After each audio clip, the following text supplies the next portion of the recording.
Well, hi, everyone, and welcome to the Lawrence County Animal Hour. My name is Leanne Pettis. I'm with Friends of Lawrence County Animals. I'm also here with Beth Keaton with Friends of Lawrence County Animals, and we're so excited about our guest today, our esteemed guest, I should say. So we have Scott Franks and Travis Cowells, and they are part of our County Commission Candidates Corner. Can you believe I said that without messing up? Yeah.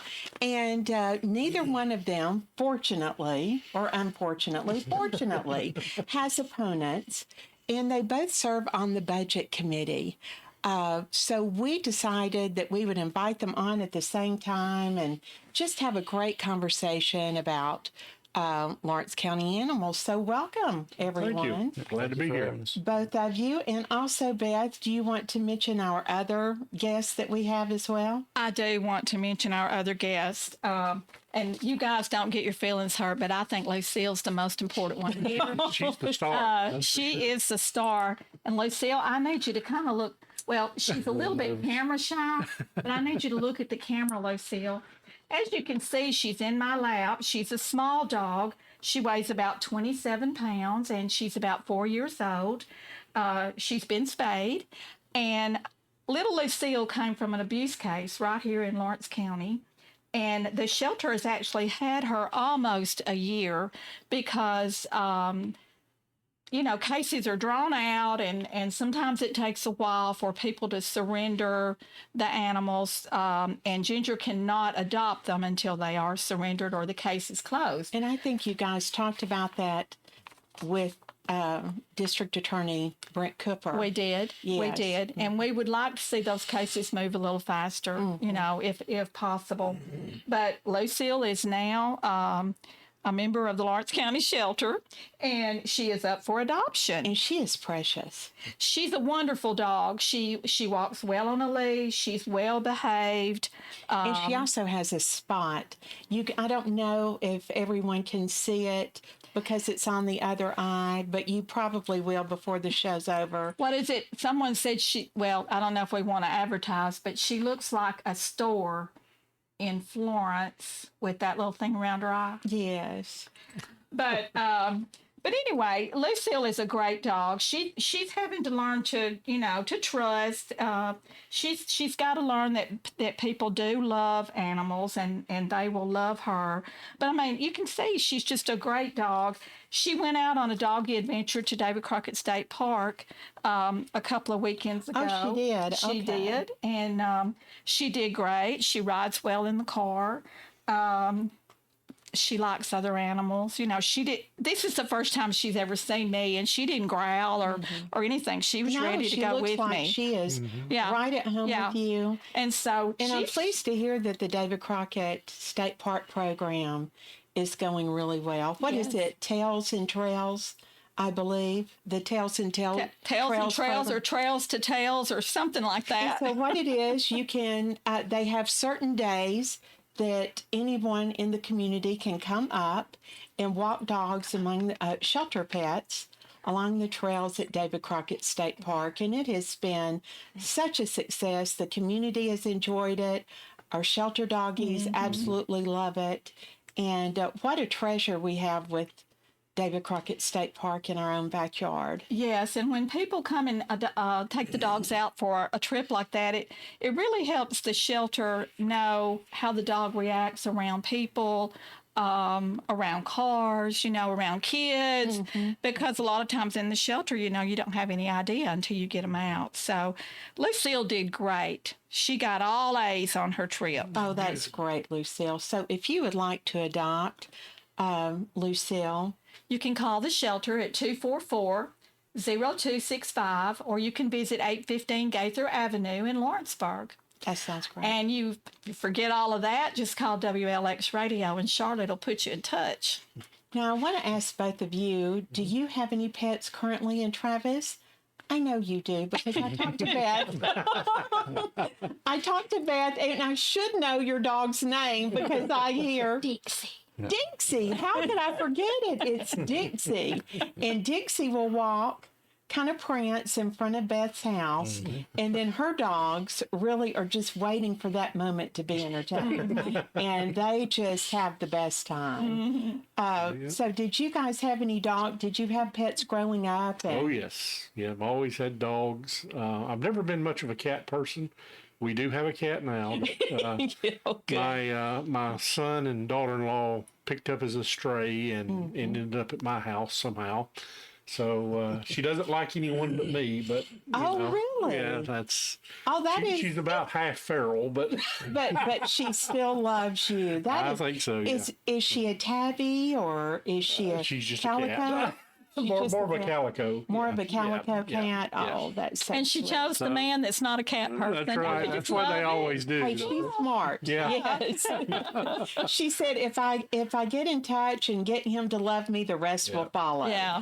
So that's great. We have two dogs. We have an Australian Shepherd that's actually my wife's dog. He's attached to her hip. He doesn't move unless she moves. Oh. And then we've got a little Chihuahua that was actually my mother-in-law's. And when she passed away, we inherited her. So. And how old is the Chihuahua? She's about 13, 14 years old. She's an older dog. Charlie is that's Java is the Chihuahua. Charlie is the Australian Shepherd, and he's about 5 years old. And he's 5. Yeah. How old is Dixie? She's 12. She's Dixie is not. 12? Okay. She's just recently started showing her age. So, an appointment at Doc Brown's the other day, there's some things we got to look for now. But literally up until a year or two ago, you'd have thought the dog, she was 2 or 3 years old. Oh, yes. I Beth thought was she was a looking so young surprised. pup. Yeah. She's starting to show. So we got her when Cooper, my middle son, was a baby. So he's Okay. 12. She's about 12. And what does Wow. Dixie look like? I've never seen Dixie. I feel like I know her. Well, she's got lab in her. We really don't know, but Yeah. she's a little smaller than your typical lab, but she's definitely got a lot of lab in her. Yeah, that's how I would describe her too. And she's that chocolate color. She's just a lot smaller, but she's sweet. She's a good neighbor dog. Now, I want to thank you both for serving on the budget committee. That is such an important committee for the county, and you do so much. And I know that budget season's right around the corner. It is. In fact, does it ever end? It just seems like by the time you put it to bed, you're Right. discussing for the next year. Well, what most people don't realize about the budget is you think it's a one-time thing, but the budget is sort of a living document. We do it in, April, May, get it passed before July 1st. And it's sort of our plan for the year. But then things come up through the year, Yes. whether it be an expense you weren't expecting or, a disaster or something, or maybe we get an influx of money. That happens occasionally. Yes, and that's a good news, Yeah, that's isn't a good, it, that's when a good that time. happens? But Well, remember us when that happens. Right, Okay? right. But so you're constantly having to adjust it, and you'll hear at our meetings we have budget amendments, and sometimes we're having to shift money around, from what we had originally planned and move it from one category to another and that sort of thing. So yes, it's a constant. We meet probably once a month most of the time, if not once every other month, to adjust the budget and all before each commission meeting. So. And do the committees, because I know that there are quite a few committees, and do they send recommendations to the budget committee in many cases They if do. it affects them at all? Right. I mean, Okay. say the facilities committee, determines there's a need for something, they would go to the budget committee. Can we afford to do whatever it is needs to be done? Or, many other committees that we have, that anything that's going to impact the budget has to come through the budget committee before it goes to the full commission. So. And we want to thank you. This is always a good time, and we want to mention this. The county, we receive an appropriation from the county commission for our spay-neuter program called Lawrence County SNPs, which spay-neuter is a positive solution. Last year, we spayed and neutered over 500 animals, correct, Beth? Yes. Isn't that about right? Yeah. Lots of animals, and dogs and cats. You'll be pleased to know. How is your cat issue, Travis? It's not, the spay and neuter thing works. It's working, isn't it? It Yes. absolutely works. Yes. And so for those of you, of course, we have clinics, and of course, we have our local vet partner, Dr. Brady Brown. But we've also been able to tackle a few of the feral cat colonies. And we started off with one of the oldest ones in Lawrenceburg, which is we refer to it as the Taco Bell Rotary Park kind of colony that kind of okay. drifts back and forth and close to your office as well. And so you can tell that we've had a couple of volunteers that really worked with the people in the community in that particular area. And so I'm pleased to sit here that you can really tell a difference Yeah, there. no, absolutely. And I'm just speaking for myself, and I'm sure he would probably agree, but we're very, very cautious of spending tax dollars. But when y'all brought that forth, I don't remember how many months ago it was, but that you had volunteers doing the work, and literally every bit of money of the tax money that was going to that was going to actually pay the vet for the spay and neuter. Yes. And in my opinion, I don't know of a better way of spending tax dollars, because it saves so much money it keeps them out of the shelter later on. In the long run, Yeah, it saves a absolutely, lot. right. It saves taxpayers money in the long run. Absolutely. Right. Even though and let me say this, we have a great community because everybody has so many animals. I mean, you go into Tractor Supply or Kroger where people buy their food and you talk to them, and that everybody has multiples. And Ginger has done a great job. Our local adoption rates are high, but we cannot adopt ourselves out of this situation. And the way that you do it is with spay and neuter. So if you do need financial assistance with spaying and neutering your animals, spring is here, and you know what that means. Please call area code 931-852-4907, and a volunteer will return your call within 24 to 48 hours. We also have clinics. We have one that's upcoming April the 20th. And I think we'll end up having another one in May and June. Please like our Facebook page. That's Friends of Lawrence County Animals. And the minute we have one scheduled, we will announce it on our Facebook page. And then you can email your contact information to the email address provided. And it is first come, first serve. We have a we try to get the most bang for our bucks. So we have partners, spay neuter partners, they're spay neuter clinics, CASA, which is in Columbia, and we've just created a new partner or developed a new partner with in Huntsville, the North Alabama Spay Neuter Alliance, and it has been great too. So this next clinic is going back to Columbia, and we thank everyone who have participated. And look out on our Facebook page for any upcoming events. Again, we'll have one in April 20th, as well as May, June, and probably July as well. I also want to take this time, before I forget, to thank our sponsors. We could not do this without them. And so if you do go into their offices, and practices, please give them a big thank you. Parks Lumber Company, Story and Lee, and Hearing Services of Middle Tennessee. We so appreciate them and their sponsorship of this program. So our shelter, is relatively a new project, and thank you so much for working and getting that launched for the county. And of course, our county continues to grow, 45,000 people. When budgets are tight, and they often are, as I would assume they're probably going to be tight for the coming year, how would you protect essential services while still being fiscally responsible? How do you prioritize? And again, it's so good that you guys are with the budget committee, and maybe you can elaborate somewhat on that.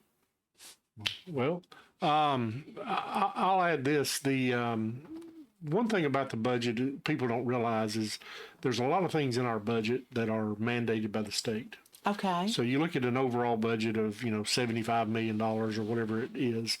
You think, well, that's a lot of money at our disposal, but it's really not, because you've got certain, the sheriff's department, the roads, there's certain what we call maintenance of effort. Yes. That you have to continue to fund. And so really, when you get down to it, the actual, what I call discretionary part of our budget is very small. So, we just have to, and like you said, we have to sort of prioritize at that point. And what is going to be the biggest bang for our buck, and maybe something that we fund this year we can't fund next year, or we need to put something off a year or something of that nature. And that's where the rubber hits the road in our meetings. A lot of times we sit around and we talk about that a lot. And I know and those are try to do difficult decisions It is. sometimes. It is. There's a lot of things that we wish we could fund that we simply don't have. And the only way you can fund it is to cut something else or raise tax money. Or raise taxes, right. That's the only way around it. So it's an ongoing dance, I guess you could say. Yes. And then we also, in our budget, though, we conservatively budget. So at the end of the year, a lot of times we end up with a little more money than we had planned because of our conservative budgeting on the front end. We don't anticipate as much income as maybe we end up getting. So at the end of the year, a lot of times we'll have a little bit of a surplus, and then we can do things that, like the last couple of years, we've been able to make a significant contribution to the volunteer fire departments. Yes. And that's came out of those extra funds. Maybe sales tax money is a little higher than what we had budgeted. And we intentionally do that just so that we've got that cushion, because you never know when something like a COVID or something like that's going to hit. Yes. And actually, I'll add, we thought COVID was going to negatively impact us, but it actually was positive because people stayed at home and didn't go to Florence or Cool Springs and that kind of thing shopping. Okay. Yes. So our sales tax money actually increased during that time period. Okay. So you didn't really think about that on the front end, but it actually was a benefit from the tax coffer standpoint. Yes. So you always hear about shop local and that sort of thing, and that really forced people to do that. Yeah. Yes. Or they bought online, which again it benefits us locally, because that's just like you shopping here in town. So. Well, That's good to know. Yeah. that is good to know. Yeah. And I'm sure that once people start doing that, that while some people will go back to old practices, many don't. Right. Exactly. And continue to do that because they've developed it as a habit. You're right. So that is really interesting. Yeah. Okay. Well, and coming from the chamber, we knew a lot of local, this, and it was shop local, and every chance we got, we explained it to our young people as well. Why it's important to shop local. Yeah. And I know we all want to go out to eat sometime, sure. somewhere, some other place. We don't really want to sit down next to Scott or Travis. We want to get away from those people. Exactly. But if we can just shop local the majority of the Right. time, it really does make a does. difference. It Keeps does. our taxes low. And the great news is it's so exciting. It seems like we always have new restaurants that Yeah. are coming in, moving in. Yeah. Right. So that's great too. It just makes it easier to continue to do that. Right. I know it's really, difficult for me to get out of the county line You're right. as I continue to get older, and I'm glad there are a lot more options for sure. FOCA is focused with our growing county on also we're an agricultural county, and we're so proud of that. And I live out close to Rabbit Trail Road, and I'm surrounded by farms, and I absolutely love it. But because of that, regarding our companion animals, we're different. We have been different here. I remember, growing up, we never had our dogs. They freely roamed, Right. and our cats, and of course our cats still, in and out.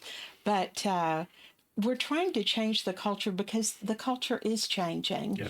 And so as leaders, what are your thoughts on that? Because I do know, there's now a leash law, which there is a county-wide leash law. Right. And we do have animal control officers now, not only within the city of Lawrenceburg, but also within Lawrence County too. So as leaders, what are your feelings about that, and how can you help reinforce kind of changing that, but, still recognizing that we are an agricultural area as well? No, I understand. And my dog still roams. Not gonna- Not very far. and she is spayed. She is spayed. Yeah. Just go to the bathroom back there. She probably wouldn't if the neighbors would quit feeding her. There's sometimes I'm hollering for her, and I see her at the baby shop, and she's just looking at me. I know she's got a pile of food. Let me say this. When there's a leash law, Travis, Dixie knows to stay in her neighborhood. She has a perimeter. Right. The perimeter is just a little wider around the neighborhood, right? You talk about hindsight and how we grew up and stuff like that. And, I can remember as far as the culture changing, what y'all are doing right now is a huge part of it. But the cultures do change. And, I can remember, I was born in Florida and we moved up here when I was little. But before we moved up here when I was 7, we used to vacation at David Crockett State Park. And we would load up in my grandparents' Cadillac, and I had a sleeping spot in the back window. Yes. And everybody did that back then, but can you imagine now? If you had a kid in the back window and went down I-65, you're going to have a law call. We're riding in the back of a pickup truck. Yeah. Same thing. Our dogs, they were always outside dogs. We had we mostly had labs growing up because I trained duck dogs, and we always had bird dogs and stuff. So we had this male lab who roamed the neighborhood, and unfortunately, if you had a female dog, you better put her up because there was brown puppies just about every time you turned around. But the culture's changing. So yeah, in hindsight, we probably should have had old Duke, neutered. But you didn't think about it back then. Didn't think about that. Didn't back think then. about it back then. So now people are starting to think about these things, spay and neuter. I really don't want a litter of puppies or. So it takes time, but it is working. What you're doing is working. Like I said, I grew up on the Lawrence County, Johns County line, and used to just about every day there were drop-offs somewhere out in the woods, and you really don't see that as much anymore. So it is working. It just That's takes good time. to hear. So And we have heard that from especially other farmers. Farmers tend to really suffer because a lot of dogs are dropped on their farms.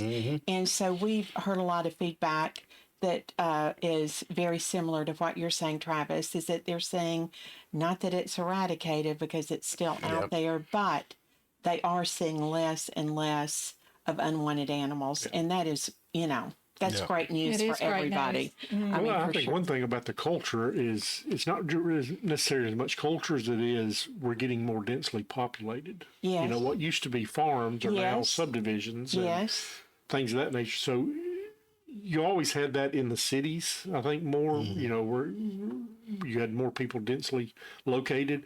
But out in the rural areas, as we continue to grow and farmland turns into subdivisions or developments and that sort of thing, it's getting out there too, as far as the problem. So Well, and I believe that a lot of people that are moving here, they are coming from a place that may have had stricter laws, right, as well, and they really kind of expect that, exactly.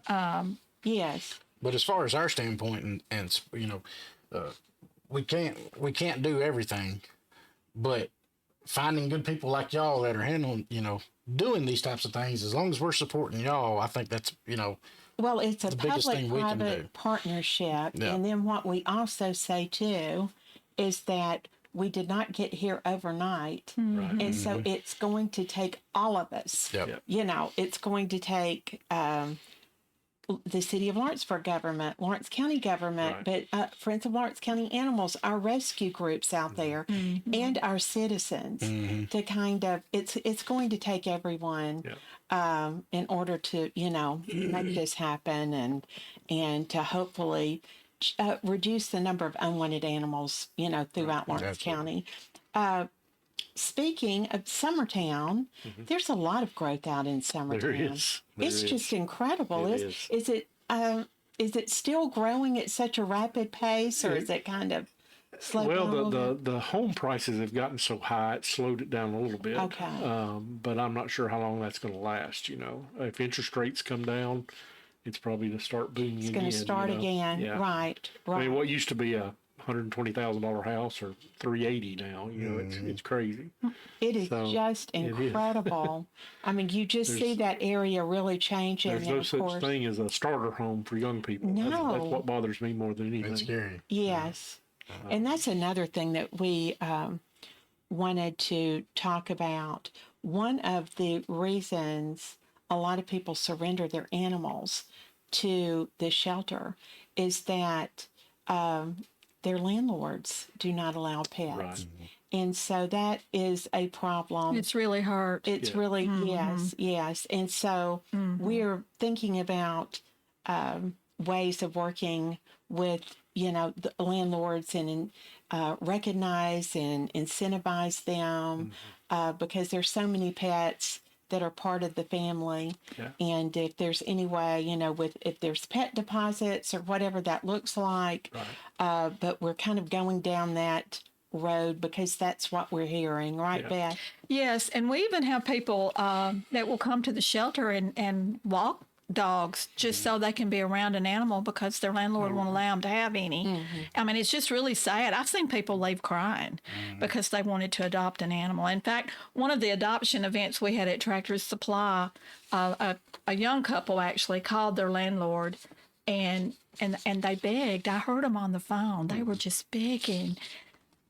And they just kept telling them no, they can't have the dog. And I just it upset me so Yeah, I bad. think there's certain reasons. I do understand. I do. But then there are some landlords that maybe if they Yes. saw the larger picture, Yes. they might end up, there might be various ways, and we can research what other communities are doing too. So that's one thing that we're I mean, kind of charge a looking pet at. fee. Charge a pet fee. I know our daughter, when she and her husband first married, they lived in a duplex, and they were charged a pet fee. And when they moved out, they got it back because the dog didn't tear Right. up anything, didn't mess up anything. Right.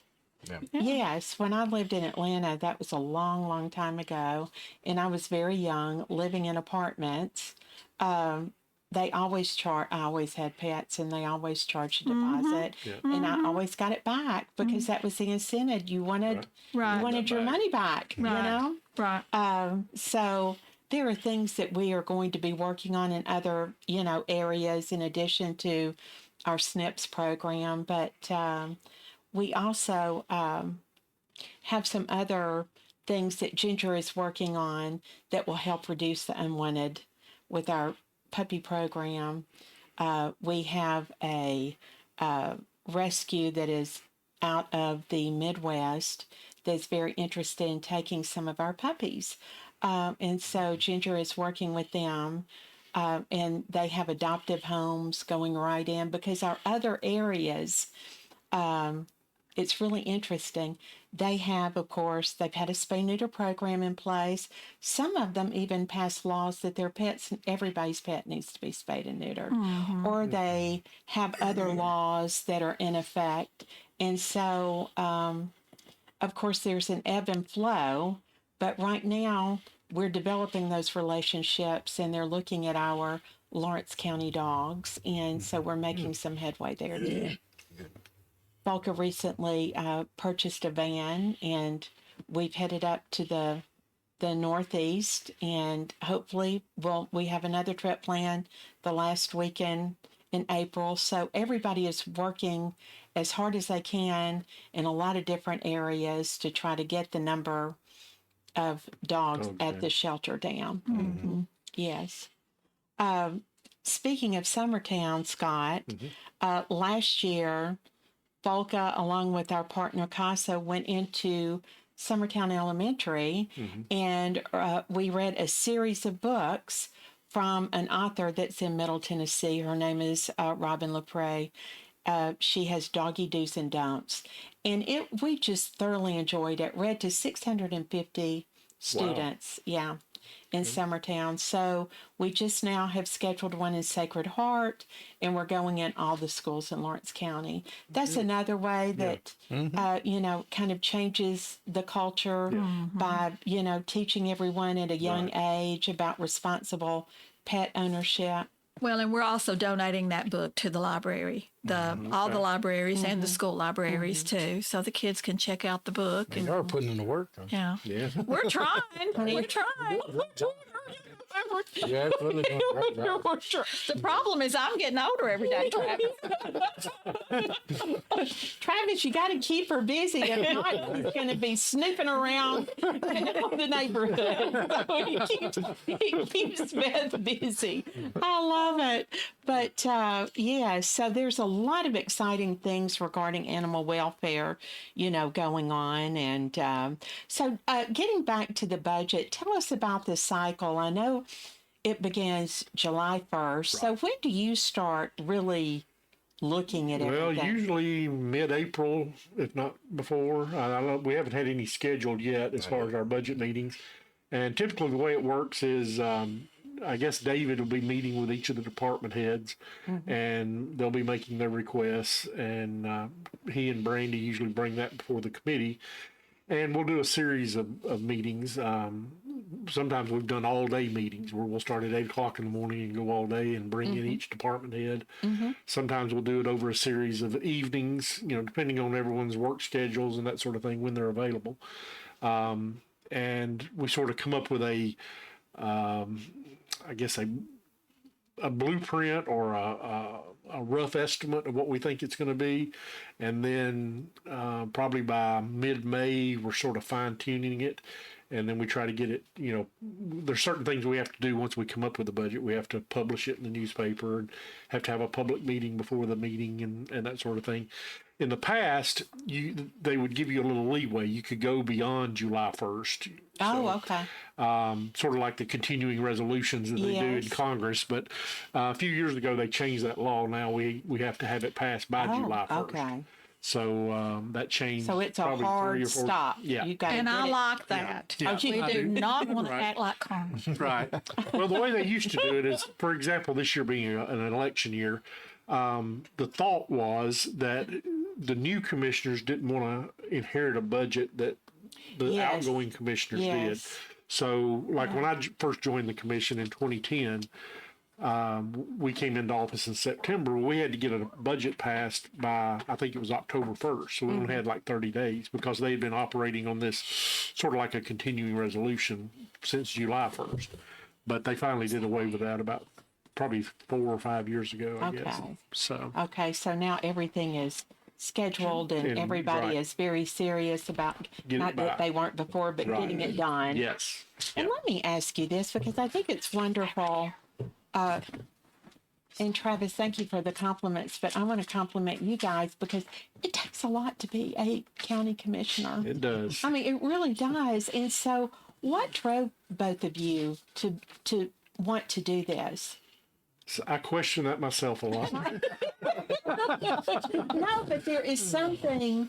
There's something I know that you want to serve. There are very good reasons. I was always involved in the community in Summertown, whether it be the youth sports or the high school and things of that nature. At the time, I didn't think we had a good commissioner up there, and so I decided to run in 2010, and I won the seat, and I haven't been opposed since then. I don't know if that means I'm doing a good job or nobody else wants it. Sometimes I think nobody else wants it. I think it is both. But it does take a special. I think it takes a special individual and one that has been engaged. Travis, what about you? Yeah, ever since I got out of high school, I guess service was kind of my thing. So once we were moving into this district we were in, and the commissioner of that district was not going to run again, and nobody had put their name in the hat. So I had kind of gotten involved in politics a little bit in 2018. I'd helped out with the sheriff's race and stuff, and it's one of those things. It's not glamorous. I'm not saying it isn't for anybody else, but I haven't found that pot of gold that everybody claims. Right. No. Not that I would. All the under the table money we get, all that kind of thing. Yeah.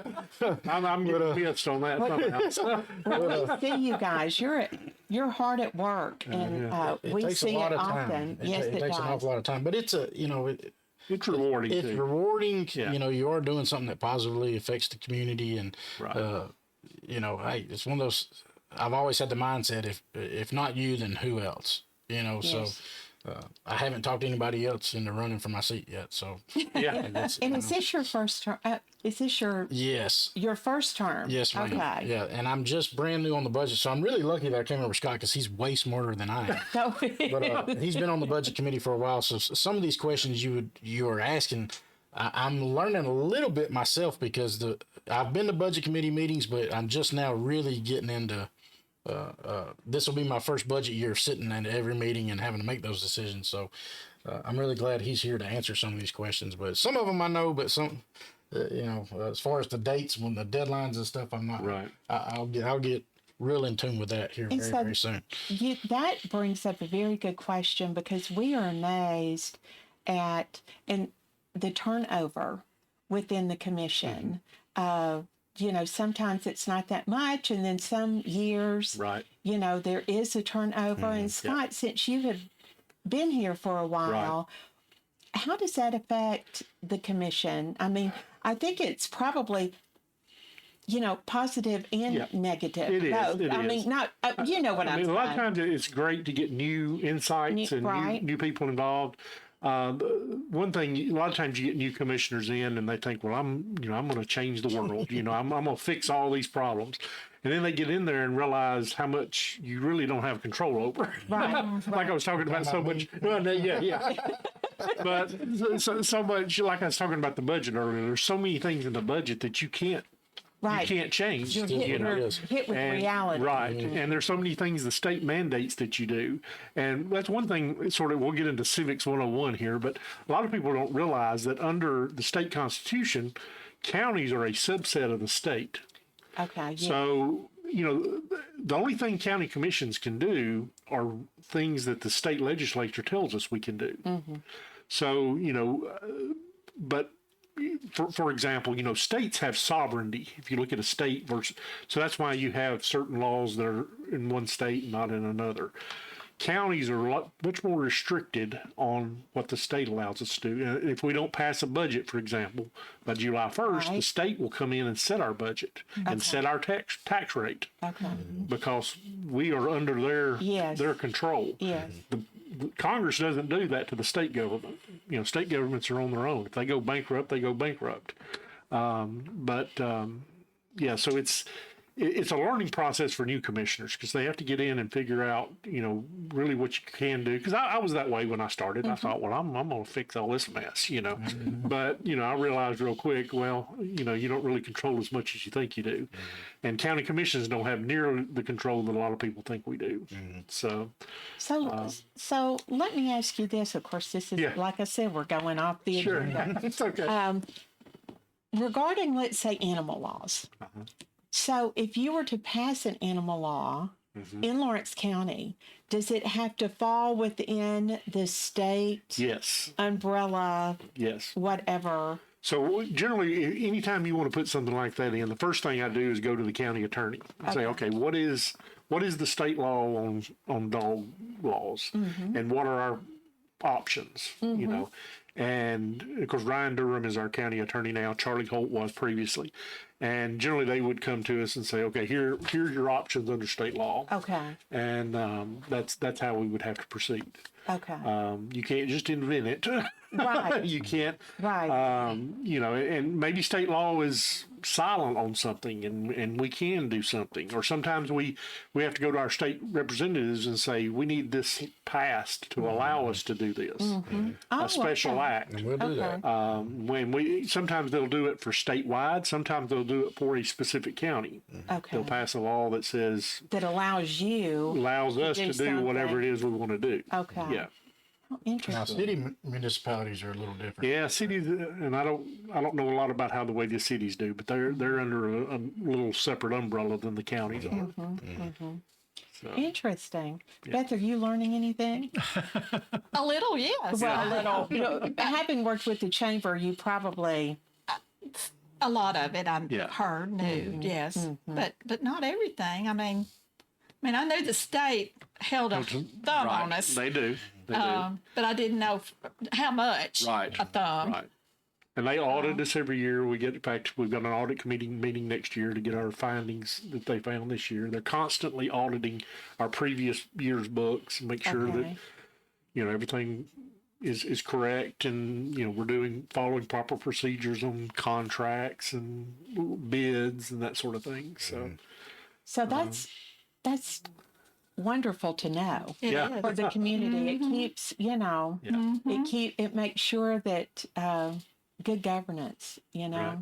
that's But if you want to run for county commissioner, you can still do it because Travis, well, not this year, but I was going to say Travis, what? Travis is married, has 2 businesses and 3 young children Yes. that all play ball on different ball fields. Yeah. So you can do it, right, Travis? Yeah, and I go out and I try to get good people to run. I tell everybody, if you're thinking about running, just run. But and what I hear all the time is I don't have the time. Don't have time. Listen, you make time for what's important to you. And there's some meetings that I can't make it to. You're not going to be able to make it to every committee meeting. Right. But Right. as long as you're trying to put in the effort, and if there's an important one that I have to miss, then I'm going. I can call. I can call and find out what went on in that meeting, or I can read the notes or whatever. But as long as you're making an attempt to show up and pay attention to what's going on, anybody can do it. And that's like we talked about, 50% of the seats right now are uncontested, and to me that's not a good thing. Yeah, I'm not saying it, but it. I know what you're saying, and I agree. The involvement, Yes. you want. Right. Yeah. I'm okay if somebody wants to run against me. That's perfectly fine. I want people to run. But it's. And I think social media has hurt us in that regard because people can be so mean on social media. Oh, yeah. And, a lot of people just don't want to deal with that. They don't want to drag their family through that. And Yeah. and I don't know, just politics in general right now everybody's just kind of negative about it. Right. So I hope that turns around and we see more people stepping up, to lead. We have seen more of, in my opinion, he may think differently, but I have been stressing to people, if you just go watch a county commission meeting, it's going to be the most boring thing you've ever seen in your life. Yeah. And most of the votes in there are yes, yes, yes. And the reason being is in these committee meetings that Yes. we have throughout the weeks is where all of our debate goes on. Things get cut out of things get added to. And a lot of the stuff it's fixed ahead of, not fixed. I mean, that sounds, No, it's but not yes, rigged or nothing like that. people know You've know about the discussed it. subject. You've discussed Yeah. it. Discussed Right. it. Yeah. And the Right. public is more than welcome to come. And we have been having people, Yeah. now that we've been preaching that, showing up to our committee meetings. that's and good. We've got some people that come to just Yeah. about every committee meeting. They want to Now, know what's are going any on. committee meetings yet live or like the county commission meeting is? They're all voice recorded, and if there's a really contentious one, sometimes the radio station will show Oh, or okay. somebody from the radio. okay. Yeah. If Real they hot know that topic. something's going to be a real Yeah. hot topic, but Yeah. but they're all voice recorded, and I'm sure you can obtain them somehow by going by to see Christian at David's office. He's the one that handles all that. Right. Right. But yeah, I mean, and there's something called Loco Alerts, I think is what it's called. Yes, I love that. It's really cool. So I think Dave Ray or Christian, one of the two or both of them together, headed this up. They're the tech guys. Yes, Thank and goodness we have those And guys. it's wonderful. Yeah, so you we literally will go, oh, Yeah. we need to come to that. You know, right. we you need to go literally to sign that. up for that, and it will send you a message when there's going to be a committee meeting on X and X date and what it's about, and that's really that's kind of on. After that point, if you're in the dark, it's kind of on you, because you had an opportunity to show up and hear. And it is to and out. I mean, I think it's always the committee's meeting schedule is announced on Facebook too. Yeah, It is. Yeah. So And they're on the radio station. They all send them all to the Yes. radio stations. They always Yes. announce them. Yeah. There are no closed door deals in the county. No. Yeah. I mean, it's all open. Right. When we meet, it's Yeah. all out. Whether somebody shows up or not. I mean, it's there in the public. And the main thing about the committee meetings, I mean, the public can provide input too, and we have frank and casual discussions about whatever it is that whatever the topic is. And don't you usually, because we've been through this too, give someone, if they want to speak, a few minutes before the meeting actually starts? Isn't that Yeah. for those who have not? We have. I don't think you have to do it. It's kind of up to the chairman. Well, there's a new law that was just passed and signed by the governor last week, or March, I think it was the 26th, that not only our committee meetings, but also our commission meetings, that you can speak about any subjects that you wish. Previously, it said it had to be something on the agenda. With the agenda. But now it can No, be it's open to anything. anything that the county has jurisdiction over, is essentially Oh. what it says. So, And that's for committee meetings too? yes, yeah, Okay. yeah. And in those committee meetings, typically the chairman will ask, of course, first the people that are on that committee will speak. Right.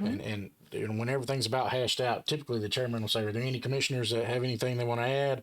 And then before we adjourn, if there's some non-commissioners, they'll say, hey, do you have anything you want to add before we adjourn this meeting? And you can, Yeah. you can absolutely get your... This new law I really like, because I could see at the full commission meeting, whatever's on the agenda really is all you need to be talking about. Yeah. But at the committee meetings, it should have been open, because if you have a concern that we're not addressing for whatever topic it is, then you should have the opportunity as a citizen to come in and say, hey, here's my problem, For that for particular, that particular committee. Okay. And then that sort of gets the ball rolling Okay. to whatever yeah, needs that to be makes done. sense. To me, it made more sense It to does have make that opportunity sense. to do it. So otherwise, when are you going to be able to raise that issue? Do you all request to be on certain committees, or are you appointed to certain committees, or? Well, the chairman of the committee, chairman of the commission, and the county executive sort of set the committees. And usually what they do is they'll come to us and say, they'll send us a list and say, are there any committees that you would like to be on, or that you'd like to be taken off of, and that sort of thing. And then we Yeah. pass that each fall, usually September meeting, I think, to set it for the next year. Yeah. So, Okay. Yeah. That sounds great. We were talking about, and I kind of want to circle back because it's something that we have in common, and that is talking about people who run for commission or lack of time. People also don't adopt animals or their families because they feel like there is a lack of time Right. that they can give to the animal, because they are running Yeah. in all different places as a family and young children. And so we're going to do a better job at communicating. A pet can serve as the anchor. Yeah. While everybody is running and right. doing different things, a pet can serve as the one thing that everyone goes home to. And I know that when so many of us who are growing up and we're looking at our childhoods, one of the biggest things of any of us is that we had a pet. Right. And it connects us to the world of nature, connects us to the animal world. And again, Just good therapy. Look it's at great them. therapy, yes. Look at Lucille. They have found that people who have pets are healthier because it is a stress reliever. There's so many reasons to have a pet. And again, to address the lack of time, it's almost like you, Travis, having everything that's going on, and you still have Dixie, and you are running for commissioner. You are a commissioner. So you can do it. And Beth, address the shelter dog. I mean, even if you're going in so many different ways, your dog will feel at home, even though someone's not there all the time. They do not have to be. And it is so much better than being in a kennel, Yes. in a shelter for a Yes. long period of Yes. time. Yes. People think the shelter is just the greatest place in the world for the dog to go. And we do have a wonderful shelter, and we do have a wonderful shelter director and the staff, and the dogs are loved. But that's not the best place that the dog can go. No, it can be very stressful, It's very especially for stressful. dogs Very that, stressful. perhaps Yes. want to be more alone or more. Many dogs enjoy serene surroundings. Yeah. I think Lucille would enjoy somewhat of a serene. Lucille really needs a home because she doesn't like loud noises. And the shooting range, the firing range, is out at the animal shelter, kind of down in the hollow, and so there's a lot of loud noise. I never thought So, about that. Lucille needs to go to a home as quick as possible. And she's such a small dog. How much did you say? 27 pounds. 27 pounds. Yeah. Okay. About 4-year-old, and she's spayed and ready to go. And look at her. Something made her look. I don't know. I don't know. Maybe it was the camera, but you know we're talking about you, right, Lucille? And again, you can see the spot. Oh, Beth, you can't have another one. No, I've adopted 3. She adopted That's three my from magic number. 3 from the shelter, and Where are you going? Lily Mae was there. I mean, how old is Lily Mae? Lily Mae is probably 8 now, 8 or 9, and And then Sugar. Sugar's 6, and Otis is he's probably 4. A 4. He's Okay. probably 4, Okay. maybe 5. You know, it's hard to know unless someone brings in a dog and surrenders the dog and tells you exactly their birth date. You know, the vet looks at the teeth and just kind of guesses. So. So Yeah. we wanted to talk about, we mentioned landlords and recognizing pet-friendly landlords, other things that Folka wants to do. We've been so busy, but we still always talk about what else can we do. We have started, in fact, we have a wonderful volunteer that is taking our older dogs to the senior centers and pairing great. them. They love the time to be petted. I know Edna goes quite often. The center loves them, and hopefully one senior might have room in their homes to go ahead and adopt. So we've started doing that. We've also started the kibble cupboard, and again, it's keeping dogs in their homes whenever possible. And so many families kind of go through temporary financial hardships, and they would rather feed their dogs before even feeding themselves. So we have it set up at the shelter. If anyone needs help regarding, their dog or cat food, you can go there and receive, food for your animal until you, are able to get back on your feet. So those are some initiatives that we've done.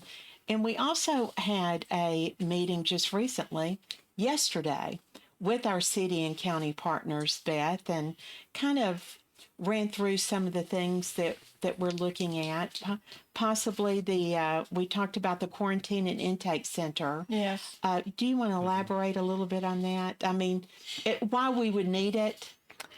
Oh, yes. The facility we have that houses all of the dogs, there's not an area that a dog can be quarantined. So when an animal comes in and you don't know anything about it, you don't know if it's sick, it needs to be quarantined for several days so that you can watch it, give it shots.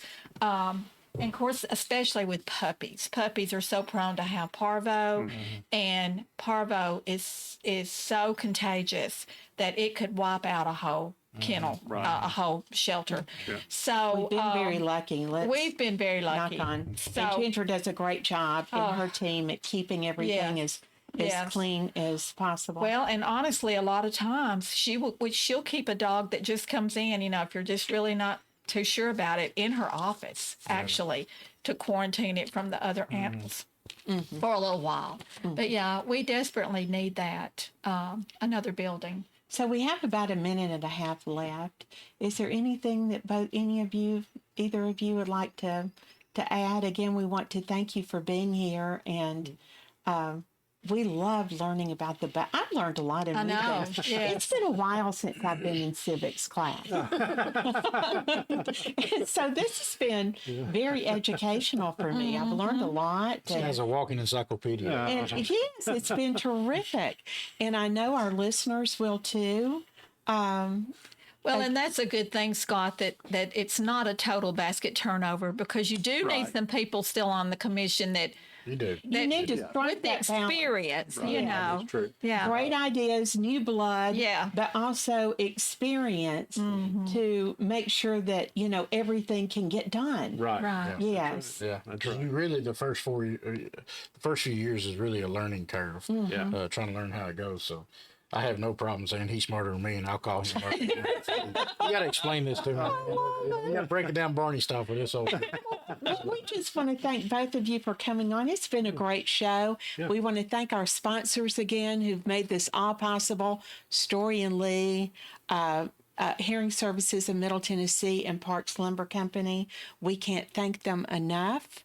And so if you are in their offices, and please tell them how much you appreciate it and thank them for what they do for the animals. And Leanne, I want to thank our donors, our community donors. We couldn't do what we do without you all. And this past year, we were able to help supplement the budget at the shelter with over $23,000. That's great. Wow.